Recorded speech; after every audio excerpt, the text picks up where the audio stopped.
من ضريح المقبور حافظ الكلف. هذا الفيديو خاص وحياة رب الكون، وحياة رب الكون أقسم بلا إله إلا الله إني حزين جدا جدا جدا جدا. مو كلام، لا والله حزين.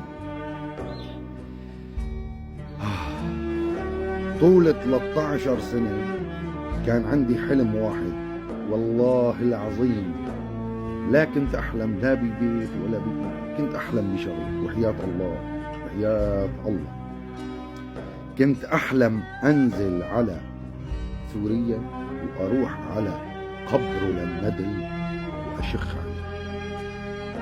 هلا بتقولوا إنه هذا عم يحكي هيك حكي، لا والله لا والله لا والله.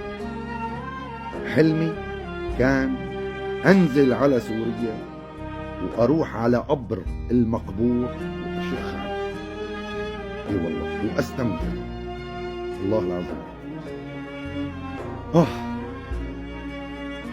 نفسي ببني آدم هيك يلي موجود هنيك يروح ويشخ ويكتر هيك ويقول مني هيك أنا نفسي.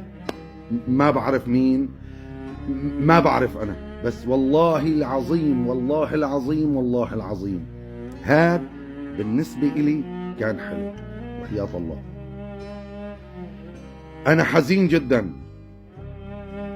كنت عم بقول يا ريت ما يدقروا ولا يعملوا له شيء لحتى يصير مجال وننزل. هيك كنت عم بحكي مع حالي انه ما يعملوا له شيء. ما بعرف خيو، هيك كان عم بيجيني هيك، اقسم بالله وحياة الله وحياة الله وحياة الله انه ما يعملوا له شيء بس لحتى ننزل. والله اني حزين، والله حزين وحياة الله انا حزين. قدر الله ما شاء فعل. هو حلم وراح يضل حلم، لأني ما خلوا منه شيء.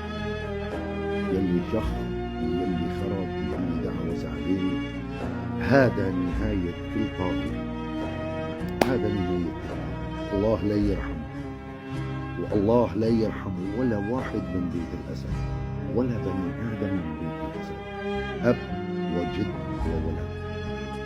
الله لا يرحمكم، لا يحسن إليكم إن شاء الله. لا بتشوفوا الخير لا أمامكم ولا خلفكم. مين كنت وراح نضل نقول الله يلعن الأسد أب وجد وولد. راح نضل نقول. بالنسبة إلي لو بعد 200 سنة بدي أضل أقول الله يلعن الأسد أب وجد